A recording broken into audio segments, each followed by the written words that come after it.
going to move to discussion, action, adoption of revised ward maps based on the latest census data. Let me explain how we're going to do this. We're moving into a public hearing. So you have a paper that's being passed around. If y'all would sign the paper that's being passed around for us, please. I see Senator Hillman hiding behind the signs here. Welcome. We're glad to have you here. If we'd known you were here, we'd have given you the microphone. So what we'll do is I want to explain kind of how we got to tonight, and then we will go through a public hearing where the public can comment on the maps that we have or any other thing about the census or the procedure. And then when the public is through, we will then move to the alderman discussion. So going through the process of the vote, what we're going to do is we have 3 maps, and we will introduce all 3 maps by motion to be voted on. Whichever map gets the most votes will be the map that's, or the ward lines that are determined. Now we have all 7 aldermen here, so that's 4 votes. If perhaps, and I just give this as an example, we had 4 votes go for any particular map, we would still vote on all 3 so that all aldermen could have their votes recorded. We'll do that, of course, at the end when we're through with all this. We want to do this as fairly as we can and efficiently as we can. Okay, so as you know, back in 2019, 2020, the census came out. And the information that was brought forth from the census causes most cities to have to make adjustments in their ward lines. Now, we had to make adjustments in wards 3, 5, and 6, I believe, are our 3 biggest wards due to population changes, growth, and that sort of thing, that kind of, in order to even it out. We have 28,100 people in our city. Divide that by 6, it comes out to 4,386 people per ward. And you have to be within plus or minus 10% of that number. Other factors that are considered are the race breakdown in each of these areas. But the first thing you have to get it within is 10%. Now that's done through census blocks. And it's very complicated to understand that when you move a census block to raise or lower that 10%, it affects another area either generally adversely. So you have to move a different census block to affect that one. And so you spend your time moving census blocks around. The complication to it is you cannot cut a census block. You can't say, well, you know, I need 20 more people, and there happen to be 20 more people that live on this street. I'm just going to bring this one street into my ward. You bring the whole census block into your ward. So then that starts affecting the numbers as it goes through town. The idea, the goal is to disrupt the current ward lines as little as possible while reaching the goal of plus or minus 10% on that 4368 number, which all 3 of these maps have met every legal requirement that is out there for these maps. So there is no map that is illegal. There is no map that will put us out of whack on what we're trying to do here and in the areas and perspective of what we're trying to do. Now, with that said, and an explanation of how we're going to vote, we'll open the floor up now for public comment. I would ask that if you have a comment, if you come up to the podium so we can all hear you, and you can smile and be streamed, and everybody can see you. And, you know, have your comments, if you would. Try to keep your comments to, 3 to 4 minutes if you can. And once we start repeating comments, then, we'll end it and continue to move on. So is there anyone from the public that would like to step up and make a comment? Yes, sir. Come on up. If you would, just give us your name and introduce yourself, please. I mean, your address. Mr. Mayor, City Council. My name is McInnis. I live at 203 Lynn Lane. For the past week, words such as fairness, equality, and justice have been on the minds and the mouths of most Americans. Since this is the case, allow me to provide some empirical data to show how America and the city of Clinton have not been in favor of these three concepts. Clinton is 40% black, yet 40% or 2.8 of the city councils have never been black. And by the way, we'll take someone that's 8.8% black. We'll take that person, but let's expand on these numbers. Clinton, just like Mississippi College, Ole Miss, Mississippi State, and USM, doesn't mind using black labor to generate money, but all 5 entities will do all they can to ensure that black laborers don't become black leaders. For instance, the city of Clinton has no problem with its state championship football team being 60 to 70% black, but they don't want city leadership to reflect that ratio. I guess that the city of Clinton can cheer for Cam Akers on the field, whether it's the football field or the cotton field, but can't cheer for adults in Mr. Akers' family to be part of the city leadership. Accordingly, the Clinton boys and girls basketball team can be 80% black, but again, the same parents who raised those very competent, athletic, and academically progressive children are not respected enough to aid in the city's political direction. So it seems that all this recent national and local talk about fairness, equality, and justice are just code words used to ensure that America and Mississippi reinstate legal apartheid to continue to perpetuate the second-class citizenship of black people by continuing to deny us a fair participation in determining school curriculum, process around voting, and granting access to companies that do businesses in Clinton, which are all basic rights for any citizen. Finally, this cannot be a transparent process tonight if the entire community is not allowed time to review and thoroughly respond to the proposed maps. Although the 1964 Voting Rights Act was gutted in 2013 by the Shelby v. Holder case, there is no way that this body can claim to be concerned about fairness, equality, and justice by pushing through a map that does not have the input of the entire community. And I thank you for your time. Thank you. Any others have a comment they'd like to make? Any other comments? Somebody, yeah. Come on up. Good evening. Good evening. My name is Joe Harper. I stay on 2170 Frontage Road in Clinton. You know, we just said the Pledge of Allegiance. And if it were true, we wouldn't be Are they having at the some of this microphone? problem. Yes, ma'am. Yeah. Okay. I can't hear you. But what I'm saying is, when you come from Jackson into Clinton, we have a sign saying, you belong here. Where I live, you don't have anything saying, welcome to Clinton. Most of your money, to me, is being spent in the city of Clinton. Well, our tax is double when you annex stuff. So when you annex stuff, we supposed to get some type of benefit. Water, fire department, you know, we don't get it like we supposed to. And it's just not fair. We talk about fairness, but it's not fair. There's majority black on this side of town. Like I said, if you're gonna annex us, make us feel like a citizen. We don't feel like no citizen out there. So I'm just expressing myself. If you're gonna be fair, let's be fair. And I'm sure if your heart right, we praying to God about let's make Clinton a better place for everybody. Then let's mean it. You know, you're gonna pray to God, let's mean it. Cause I don't see no fair. Nobody ever come really talk to us until a meeting going on until we find out about the last minute. When you already done decide what you're gonna do. And I just concerned about it. It's been on my heart to let you know that a lot of stuff, it's not right. And you know, if we don't pay tax, I never had a child go to Clinton. We pay taxes like everybody else. We had a young lady staying with us. She's a truck driver. Her kids were going to Clinton. They come out and investigate to see if the children were staying with us.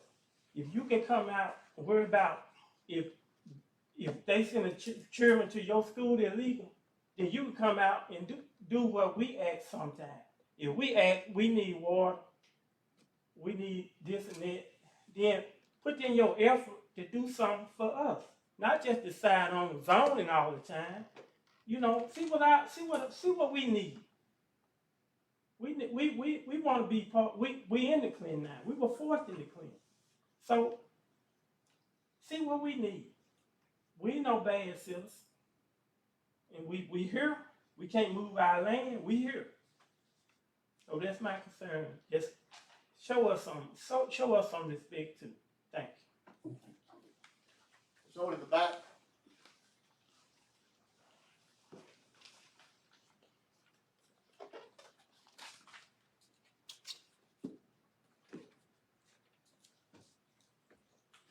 Good evening. Good evening. Mayor Fisher and members of the board, I thank you for the opportunity to speak at this time at this very important board meeting. My name is Monica McInnis, and I am a member of the Clinton NAACP branch and an almost 20-year citizen of the city of Clinton. I stand before you to speak on the current redistricting process and why it should be fair and transparent. It is our desire that this board respect and not discriminate against the already disenfranchised Clinton community. Additionally, the racial composition of the board having only one African American does not adequately reflect the racial population of this city. According to the census, the city is almost 40% African American. Given the lack of diversity on the board, we hope that our statement will enable the voices and concerns of all Clintonians to be factored in the redrawing of the lines. We know that how the lines are drawn affects every political issue in our community, from healthcare, public education, and the economic. When elected officials use maps for personal or political gain, it prevents everyone from having a voice heard and a risk of being shut out of the political process. We have drawn a map that follows the redistricting principles and all legal requirements. That map that was drawn shows that there is a majority district and 4 competitive districts. This could possibly give people an opportunity to choose elected person of their choice. We know that who is elected in these poorly or discriminatorily drawn districts will not be committed to listening to our concerns. Tonight, we ask that you allow us to review all maps in a timely manner, not just for a few seconds, Mayor, but give us time, if you can prolong it, so we can see these maps in a timely manner, and then also give us another opportunity. I know there was not a public hearing, but to have a public hearing and make comments. And I thank you for your time. Thank you all. This is the map. Can I ask you a question? Have y'all seen these 3? This is a lot of time, first time of a lot of us not seeing this map. I mean, they've been available, I think, for months. I thought they were. I just wondered if y'all had not I have been seen given- some. I haven't seen them all. Thank you, sir. What was the map you brought? Is that the? This is a map that the Clinton NAACP is presenting to show you that there could be a map that reflects the community of Clinton. Okay. It's alternative plan one. It's not the plan one that's on the board up there. That is not. It's not turned to plan from the Clinton NAACP branch. Okay. And did you go to CMPDD to do that? No, ma'am. Okay. Thank you so much. Go ahead. So, Attorney, you have something to say? had that been reviewed by CMPDD, but Yeah. apparently it's not. We can definitely get him. We can definitely get to CMPDD the shape files of VO and anything that they need to analyze this map.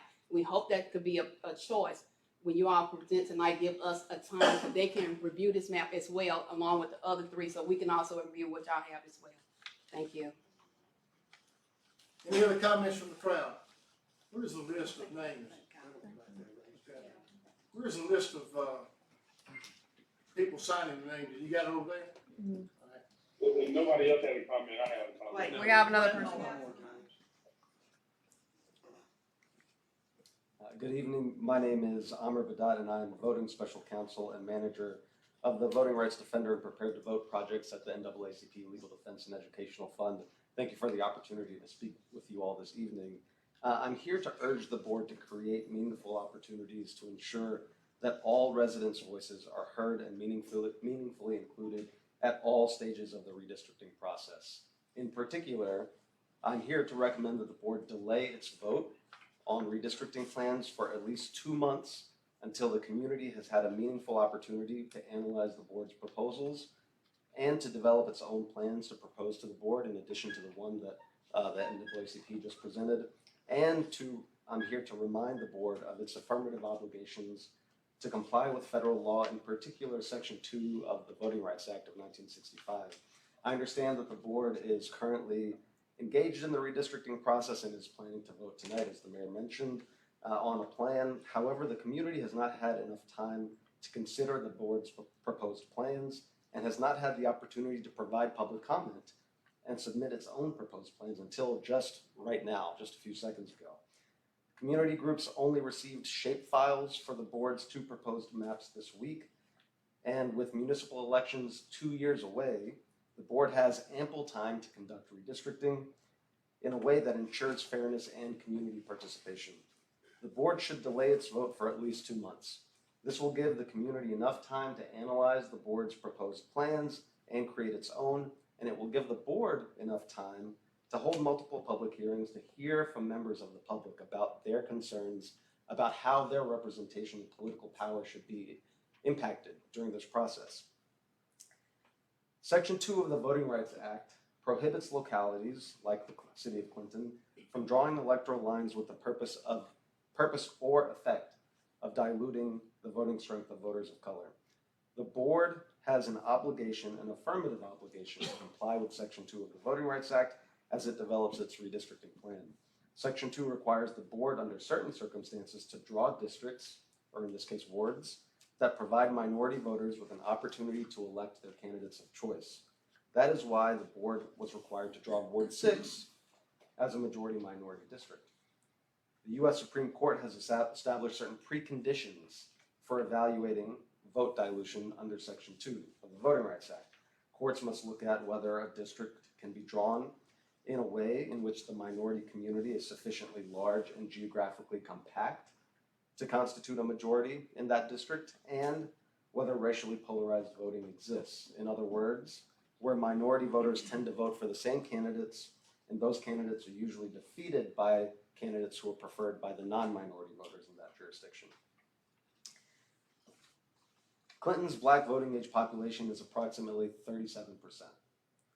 However, black voters in Clinton only have an effective opportunity to elect their candidates of choice in one ward, Ward 6, which is 17% of the total single-member districts and just 14% of all seats on the council, or on the board. Based on our preliminary analysis, it may be possible and indeed perhaps required under Section 2 for the city of Clinton to draw a second majority black ward.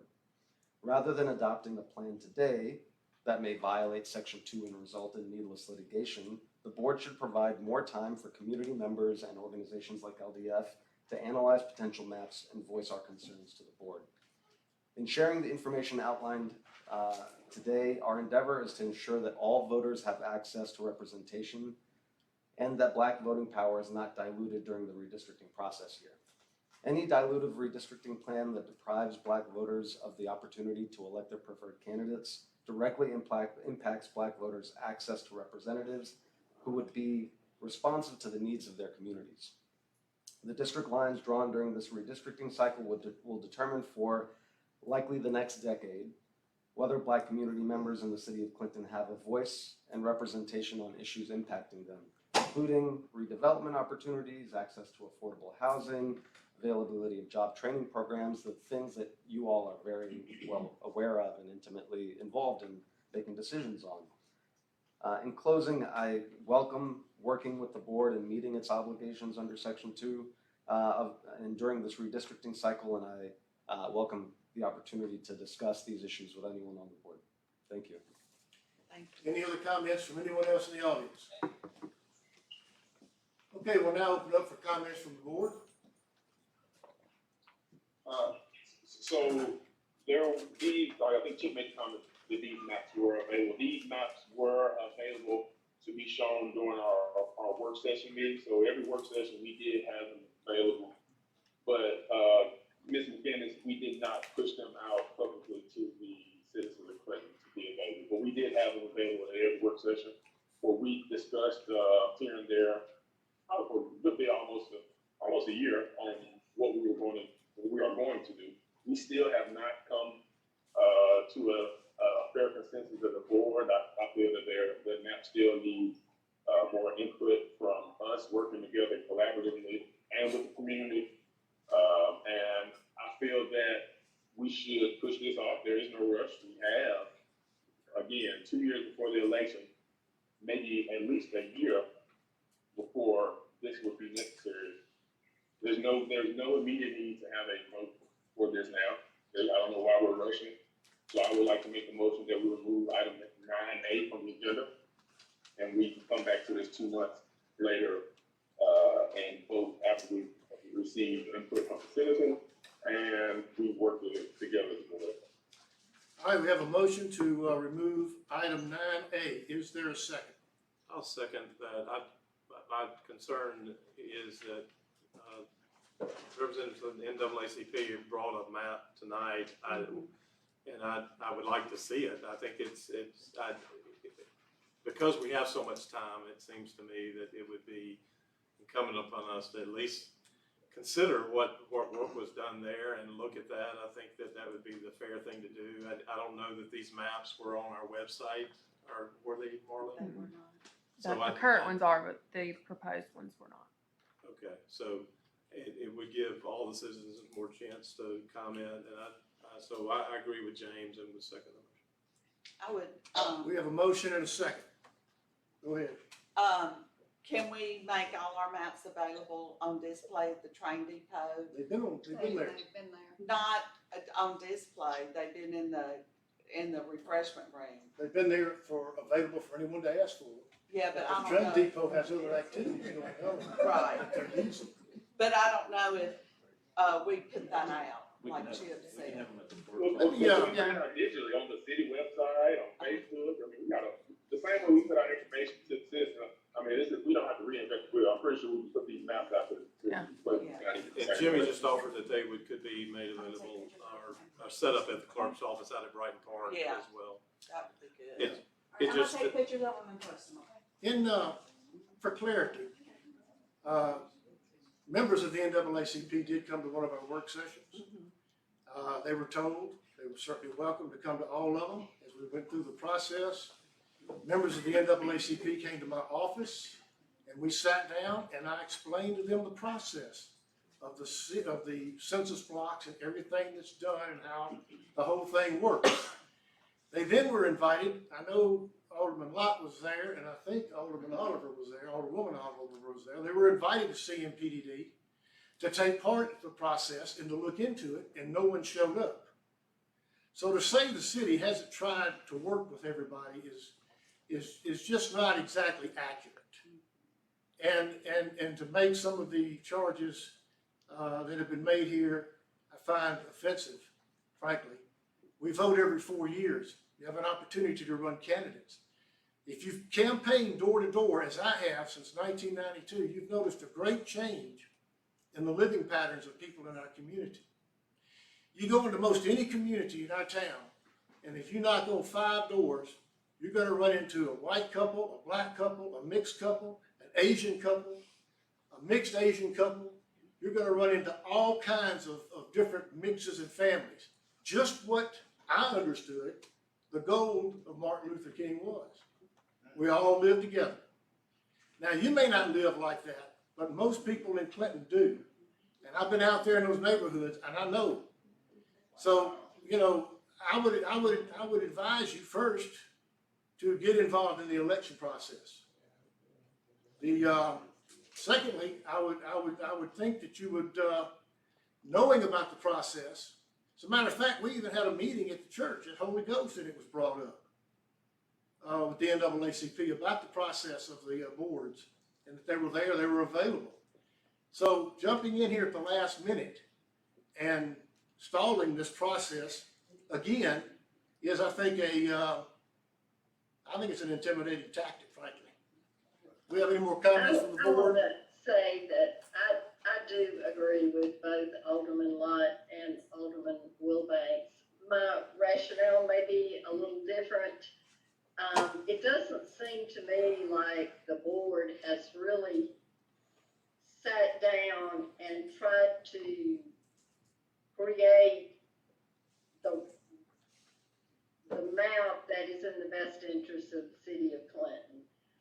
We've had lots of choices. We've had lots of work sessions where various maps were presented to us.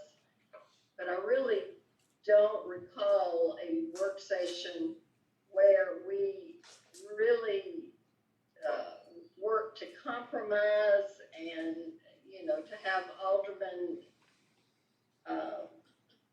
give their opinions on various aspects of the different maps. And it just seems like we do need an opportunity to do that.